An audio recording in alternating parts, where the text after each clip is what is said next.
안녕하십니까. 평택천놈TV 봉천생 이강민입니다. 2020년 11월 15일 일요일 무료 야간 방송을 시작하도록 하겠습니다. 반갑습니다. 참 복잡했던 11월이 벌써 중순이 됐네요.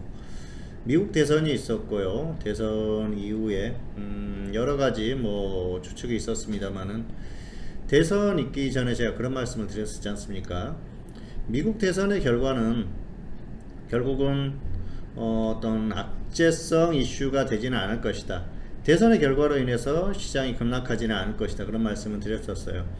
코로나가 위험하긴 하지만 대선 같은 경우에는 어떻게 해서든지 약간 호재성 이슈로 만들 가능성이 있다는 말씀을 드렸었는데요. 결국은 그런 모습이 나오고 있는 것 같습니다. 자, 어쨌든 시장의 반등을 말씀을 드렸었어요. 시장이 반등할 가능성이 없다는 말씀을 드렸는데 이 정도까지 이렇게 강하게 반등할 거라고는 생각하지 못했는데 좀 의외의 흐름이 나오는 그런 모습입니다. 어쨌든 잘 대응하셔가지고 올해 또 좋은 결과 만들 수 있도록 하시기를 바라겠습니다. 전반적으로 봤을 때는 올해는 개인들이 굉장히 좋은 결과를 만들었던 그런 한 해이기도 합니다. 개인들이 매수를 계속했는데 지수가 반등을 많이 하면서 동학개미니 그런 얘기도 있었습니다만은 결국은 이런 흐름은 부작용이 나올 수밖에 없어요. 언젠가 또 뭔가 이 흐름이 또 바뀔 수도 있는 그런 상황이기 때문에 좀 결과는 지켜봐야 될 것 같고요. 아직까지는 흐름이 괜찮다 그렇게 볼 수가 있겠습니다. 자, 국내적으로 다양한 여러가지 뉴스들이 나오고 있죠. 어쨌든 코로나에 대한 코로나 정복에 대한 그런 기대를 많이 하는 것 같습니다. 아직까지는 좀 멀었는데요. 화이자가 백신의 효과 90% 이상이 된다 그렇게 발표를 하면서 그런 것들이 호재가 되고 있는 그런 상황이에요. 그런데 백신이 나오기까지는 아직 좀 시간이 걸리겠죠. 아무래도 안정성이라든지 이런 것들이 검증되지 않은 그런 상태이기 때문에 상황을 조금 더 지켜봐야 될 것 같습니다. 자, 이 코로나가 빨리 좀 해결이 돼가지고 정상적인 생활을 좀 했으면은 하는 바람이 큽니다. 정말 답답하지 않습니까? 과거처럼 맛있는 음식을 먹으러 식당에 가서 가족들끼리 이렇게 편안하게 밥을 먹을 수도 없고요. 또 어디 놀러 갈 수도 없고, 저 같은 경우에도 작년까지 계속해서 이렇게 또 에버랜드 같은 데도 놀러 가고 그랬었는데 지금은 그러기가 힘들어요. 그래서 참 답답한 그런 상황이 되고 있는 그런 흐름입니다. 하루빨리 좀 좋은 상황이 됐으면 하는 바람입니다. 자, 오늘도 수익률 점검, 지난주 시장 점검, 특징주 리뷰, 다음주 대응 전략 이렇게 진행을 하도록 하겠습니다. 자, 수익률 점검 2019년 수익률이죠. 372.3% 이렇게 나왔었는데요. 작년에는 10월부터 결과가 별로 좋지 않았는데 올해는 좀 괜찮아요. 10월에 100% 넘게 수익이 나왔었고 11월도 적당히 기대를 하고 있습니다. 어쨌든 좀 최근에 흐름이 약간 바뀌긴 했지만은 기대하는 종목들이 있기 때문에 흐름이 나와주지 않을까 생각을 하고 있고요. 작년보다는 확실히 더 낫죠. 11월, 12월 최선을 다해서 노력해서 좋은 결과를 만들어 보도록 하겠고요. 사실 어떤 이 전문가 입장에서는 에버리지가 중요하죠. 꾸준히 어느 정도 수익이 나오느냐가 굉장히 중요한데 사실 개인 투자자들은 그런 것들을 기다려주지를 못합니다. 그래서 전반적인 흐름을 봤을 때는 중간에 기복도 있었지만은 결국은 만회를 하고 또 수익을 내고 그런 상황인데 그런 것들을 이렇게 기다리지를 못하시더라고요. 어쨌든 좀 안타까운 상황이고요. 작년이나 올해나 계속해서 이렇게 수익이 누적이 되고 있는데 운도 조금 필요한 것 같습니다. 수익이 나는 종목을 여러 개 추천을 한다고 하더라도 더 수익이 많이 나는 종목을 매수하시는 분들도 계시고 어떤 분들은 또 그 중에서도 또 손실 나는 종목을 매매하는 분도 계시고 그렇기 때문에 좀 희비가 엇갈리는 그런 면이 있는데요. 앞으로도 더 최선을 다해서 노력하도록 하겠습니다. 자, 그리고 10월에 매매했던 종목인데요. 10월에는 사실 예, 이 종목 하나 마이너스 5% 손절하고 나머지는 손절한 종목이 실질적으로는 없었어요. 이거 이제 마지막 종목은 그냥 포트를 정리하는 그런 개념이었기 때문에 약간 좀 아쉽긴 합니다. 이 종목이 정리했더니 또 상승을 해가지고 좀 아쉽긴 했었는데요. 어쨌든 뭐 시장의 흐름에 따라서 적절히 조절을 해야 되는 게 맞다고 생각을 합니다. 자, 지난주 시장 점검 특징주 리뷰, 다음주 대응 전략 이렇게 진행을 하도록 하겠습니다. 자, 화면 보시겠습니다. 지난주 시장 점검, 자 보시면은 뭐 일단 시장을 보면 지난주에는 그랬어요. 종목들이 이제 움직이는 종목들은 움직였고 또 안 움직이는 종목들은 안 움직였고 갑자기 튀어나오는 종목들이 있었죠. 화이자의 그 어떤 그 백신 임상시험 결과로 인해서 그로 인해서 주목받는 종목들이 있었고요. 또 영하 마이너스 70도 이상에서 보관을 해야 된다. 그래서 그것 때문에 초저온 냉장고 관련주들이 또 움직임이 나왔고 그런 종목들은 당분간 또 움직일 겁니다. 그리고 모더나가 임상 발표를 말 정도에 하죠. 그래서 그 관련한 종목들이 또 움직이고 있기 때문에 그런 종목들은 그 가격 조정을 받았을 때 적당히 접근을 하시면 좋을 것 같아요. 계속해서 관심을 가질 필요가 있을 것 같습니다. 그리고 정치인 테마 중에서는 윤석열 테마가 굉장히 강하게 움직였었는데 개인적으로 좀 아쉽습니다. 왜냐하면은 제가 이 덕성 우선주 이 종목의 윤석열 테마 중에 하나죠. 그런데 이 종목은 제가 이제 그 꽤 자주 매매를 했던 종목이에요. 사실은 이렇게 급등했을 때도 추천을 했었던 종목이고요. 뭐 수익을 다 먹지는 못했습니다만은 그리고 또 조정받았을 때 뭐 추천을 하고 계속해서 움직이는 구간에서 많이 수익을 거뒀던 종목이에요. 과거에도 추천을 했었고요. 그래서 꽤 좋아하는 종목 중에 하나인데 이 종목은 제가 9월, 10월 초부터 계속 추천을 했었습니다. 여기서 추천을 했는데 가격이 아슬아슬하게 안 와가지고 매수를 못했었는데 결국은 이제 급등을 했어요. 최근에 추천했던 가격이 9,000원대에 추천을 했었는데 안 잡혔어요. 그리고 나서 급등을 해서 아쉬웠는데 뭐 잡히기만 했으면 단기에 100% 이상 갔죠. 적당히 매수를 할까 그런 후회도 했는데요. 어쨌든 윤석열 테마가 급등을 하고 나서 좀 조정을 받을 겁니다. 그럼 조정 받으면은 관심을 가져보는 것도 좋을 것 같습니다. 자, 종목들은 코로나 그리고 정치인 테마 그리고 뭐 뉴딜 그 정도로 볼 수가 있겠죠. 자, 먼저 시장에 대한 점검을 하도록 하겠습니다. 시황이죠. 코스피 지수는 상승했어요. 굉장히 강합니다. 코스피가 지난주에 2400선을 넘어섰는데 추가 반등 가능성이 높다고 말씀을 이미 드렸죠. 결국은 반등이 나왔고요. 2500을 넘어갈 겁니다. 넘어가고 어디까지 갈지 지금 예측이 안 돼요. 자, 역사상 최고가가 가깝죠. 현재 상황이라면 역사상 최고가를 넘어설 가능성도 충분히 있어요. 상황이 많이 바뀌었다는 것이죠. 그만큼 한국 시장이 강합니다. 미국 시장보다 훨씬 강하고요. 굉장히 강한 모습. 자, 재밌는 건 코스닥이 안 간다는 거죠. 코스닥은 한번 보실까요? 코스닥 같은 경우에는 지금 계속해서 우하향하고 있죠. 고점이 낮아지고요. 저점도 낮아지고 있습니다. 자, 이러다 보면은 한번 확 꺾일 수도 있는 흐름이죠. 그러니까 흐름 자체가 안 좋다는 거예요. 코스닥 같은 경우에는 역시 바이오가 좋아야 되는데 제약이 좋지 않습니다. 제약 쪽이 그렇게 강하지 않는 그런 흐름. 그리고 뭐 대표적인 업종이라고 할 수 있는 반도체라든지 이런 쪽도 코스피에 비하면 현재 약하죠. 그러니까 이게 제대로 가지 못하는 거예요. 그리고 뭐 바이오가 많이 있는 기타 서비스 업종 이런 쪽이 좋지 못하죠.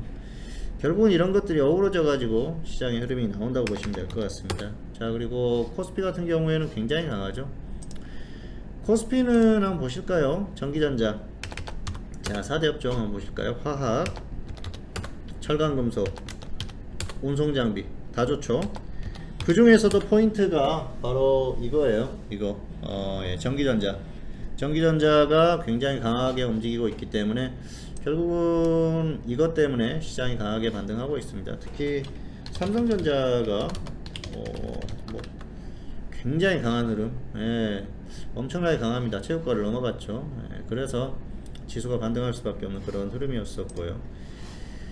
자, 그리고 이제 수급적으로 보면은 수급이 굉장히 좋았어요. 자, 보시면은 이번 주에 외국인들이 코스피 그리고 선물 쪽에서 많이 매수를 해줬습니다.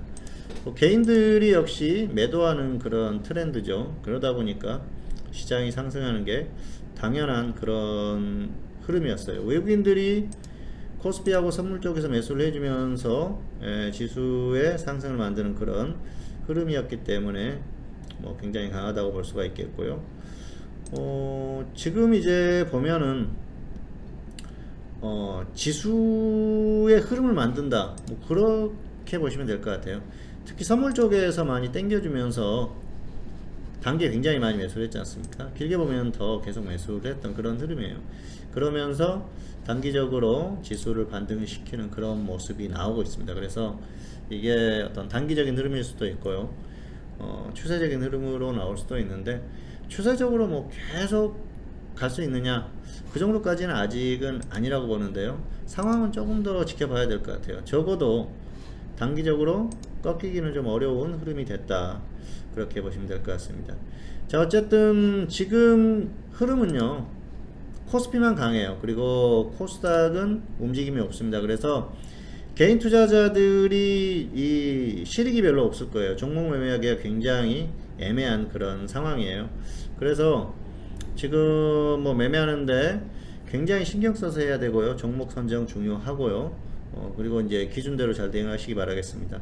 그렇다고 코스피를 매수하기에는 가격 메리트가 없어요. 그래서 개별주 매매를 하시는데 기준을 잘 세워가지고 또 종목 선정을 잘 하시라는 말씀을 드리겠습니다.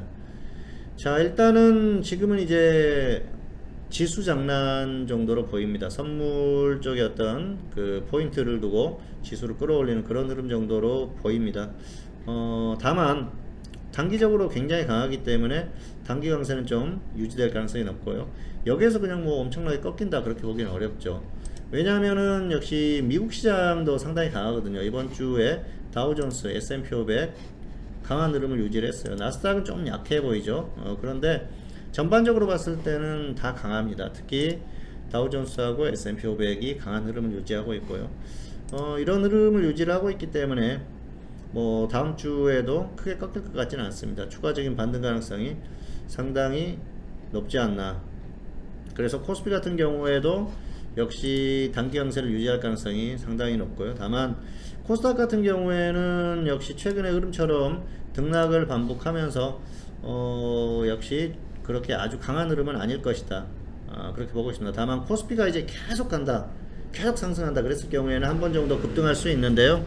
코스피가 그렇게 계속 가느냐, 그게 관건이 되겠죠. 그래서 코스닥은 좀 일종의 간복이라고 할 수가 있겠죠. 코스피의 흐름을 계속 지켜보다가 어떤 흐름이 나오느냐. 코스피가 꺾이게 되면 코스닥도 급격히 꺾일 가능성이 있는데, 아직까지는 단기적으로는 그 정도 흐름은 아니니까 코스닥도 어느 정도 유지를 할 가능성이 높습니다. 최소한 이제 박스권에서 움직일 가능성이 있고요. 뭐 그 정도는 가능하니까 크게 걱정할 필요는 없을 것 같습니다. 다만 코스피보다는 약하고요. 코스피가 계속 간다 그랬을 경우에는 단기적으로 코스닥도 한번 급등해주는 이런 흐름이 나올 수 있으니까 그런 부분들은 참고하시기 바라겠습니다. 자, 일단 다음 주는 코스피 같은 경우에는 추가적으로 조금 더 반등할 가능성이 높습니다. 그래서 추가 반등이 나오고 나서 좀 위에서 박스권에서 움직이는 그 정도 흐름이 예상이 돼요. 그래서 뭐 이 정도 박스권 2500 뭐 강하게 간다 하면은 2525 정도까지도 가능할 수 있는 그런 흐름이니까 그 정도로 보시기 바라겠고요. 2500 아래로 다시 또 내려온다고 하더라도 크게 꺾이기보다는 박스권 쪽에서 움직이는 위아래 뭐 50포인트 정도 이 박스에서 움직일 가능성이 높으니까 그 정도로 예상을 하시면 될 것 같습니다. 그리고 코스닥은 아직까지는 좀 적당한 흐름을 유지할 가능성이 높다고 봅니다. 자, 다음은 특징주 리뷰인데요. 두 종목 골라봤습니다. 첫 번째 종목은 AB프로 바이오. 자, 이 종목도 바이오죠. 모더나 관련주로 강세를 보였는데요. 조정받으면 한번 단기적으로 좀 조정받았을 때 접근해 보시면 좋을 것 같아요. 자, 그리고 두 번째 종목은 DNA 링크입니다. 이 종목도 테마주인데 최근에 좀 약했어요. 그런데 이런 종목들이 이제 저점을 찍으면은 좀 옆으로 횡보하는 흐름이 계속 나오면은 한 번 정도는 관심을 가져볼 필요가 있으니까 참고 정도 하시면은 좋을 것 같습니다. 자, 이제 마지막으로 다음 주 대응 전략입니다. 자, 일단 파생 같은 경우에는 그렇습니다. 이제 선물 쪽을 보면은 뭐 어차피 선물이 굉장히 강하죠. 그래서 지금은 파생은 장중 단타 정도가 좋습니다. 장중 단타 반복하시기 바라겠고요. 역시 양방향 매매를 하시는 게 좋을 것 같아요. 과매수나 과매도가 나왔을 때. 그리고 그렇습니다. 이제 좀 과매도가 나왔을 경우에는 상방이 지금은 오히려 더 편해요. 편하고 과매수가 나왔을 경우에 좀 기다리세요. 장 초반에 뭐 2포인트 정도 상승했네? 그러면은 곧바로 뭐 접근하기보다는 좀 더 기다렸다가 과매수가 훨씬 더 강하게 나올 수 있으니까 기다렸다가 최소한 뭐 10시 반, 11시 정도까지 아니면 뭐 아예 편안하게 하려면 오후 정도까지 기다리셨다가 좀 단타 매매 정도 해보시는 게 좋을 것 같고요. 오히려 이제 장중에 많이 빠졌을 경우에는 상방 쪽은 좀 편안하게 좀 노려볼 수 있는 그런 상황이니까 장중에 단타 정도 하시기를 바라겠습니다. 자, 그리고 현물 같은 경우에는 역시 테마주 순환매가 나오고 있으니까 그렇게 해보시기 바라겠고요. 코로나, 신규주, 정치인 테마 뭐 이 정도면 될 것 같은데요. 자, 코로나 같은 경우에는 영진약품 가격 조정이 충분해요. 그래서 더 빠지지 않으면 한 번 정도 관심 가질 필요가 있을 것 같고요. 한국파마, 자, 이 종목도 가격 조정은 충분히 받았죠. 지난주에도 말씀을 드렸었는데 잠깐 이래 좀 급등이 나왔었죠. 조정을 받고 조금 더 조정을 받는 흐름이에요. 그래서 가격 메리트는 확실하니까 더 빠지지 않으면은 한번 관심 가져봐야 될 것 같습니다. 그리고 지난주에 말씀드렸던 종목이 BC월드 제약이었었죠. 이 종목 이번 주에 급등 나왔죠. BC월드 제약. 자, 가격이 여기였으니까 충분히 또 이번 주에 접근할 만한 기회가 있었거든요. 그리고 나서 이제 급등이 나왔지 않습니까? 그래서 뭐 괜찮은 흐름이 나오는 종목이 하나 나왔고요. 자, 코로나는 뭐 영진약품, 한국파마, 그리고 이제 정치인 테마주는 KT 서브마린. 자, 이 종목은 이낙연 테마인데요. 조금 더 조정받으면은 괜찮을 것 같아요. 한번 단기적으로 관심을 가져볼 만한 그런 상황이 아닌가. 이건 또 정치인 테마기도 하고요. 또 다른 쪽의 테마로도 또 움직이는 그런 종목이기 때문에 괜찮고요. 앞에서 언급했던 한국파마 같은 경우에는 신규주기도 하기 때문에 역시 코로나, 신규주 두 가지 다 걸리는 그런 종목이기 때문에 좀 관심을 가질 필요가 있을 것 같습니다. 어쨌든 단기적으로 코로나 테마주들이 움직이고 있으니까 관심 가져주시면 좋을 것 같아요. 자, 그리고 이제 지난주에 교육 관련주들에 대해서 한번 말씀을 드렸었는데요. 교육 관련주들이 이번 주에 또 움직임이 나왔었죠. 그래서 뭐 교육 관련주들은 단기에 또 급등을 했었던 모습이니까 조정받으면은 한번 정도 관심을 가져도 될 것 같습니다. 네, 평택촌놈 TV는 유튜브에 다양한 동영상이 있습니다. 잘 활용하시기 바라겠습니다. 자, 오늘 방송 순서는 모두 끝났습니다. 여기서 간략하게 마치도록 하겠고요. 코스피가 강하게 움직이니까 적어도 뭐 종목이 완전히 무너지는 그런 흐름은 아니다. 그런데 코스닥이 따라가지 못하니까 종목 선정이 상당히 중요하고요. 그런 부분에 유의해서 대응하시기를 바라겠습니다. 그리고 이게 코로나가 이제 뭐 백신 개발한다 어쩐다 이런 얘기가 나오면서 좀 좋아졌지만은 당장 백신이 나올 수 있는 상황은 아니기 때문에 이 코로나 사태가 진정되려면 한참 걸릴 가능성이 상당히 높습니다. 그런 면에 있어서는 시장에 부담이 또 있는 그런 상태거든요. 지금처럼 이게 지금 팬데믹이 현상이라고 볼 수가 있겠죠. 계속 확산되다 보면은 어느 순간 시장이 굉장히 부담을 가질 수밖에 없는 그런 상황이 올 거예요. 그리고 이렇게 상황이 좋지 않은데도 이렇게 계속 간다. 그런 것들은 어떤 부담을 안고 간다고 볼 수가 있거든요. 그래서 언젠가는 부작용이 나올 수 있기 때문에 그런 부분에 대한 생각도 해야 됩니다. 하지만 당장 뭐 다음 주나 그 다음 주에 시장이 엄청나게 폭락한다 그럴 만한 상황은 아직까지는 아니라고 보기 때문에 지금은 이 흐름에 대해서 적당히 이해를 하시고 대응을 하시면 좋을 것 같습니다. 네, 2020년 11월 15일 공수선생의 시장점검 오늘은 여기서 마치도록 하겠고요. 저는 다음 주에 다시 찾아뵙도록 하겠습니다. 감사합니다.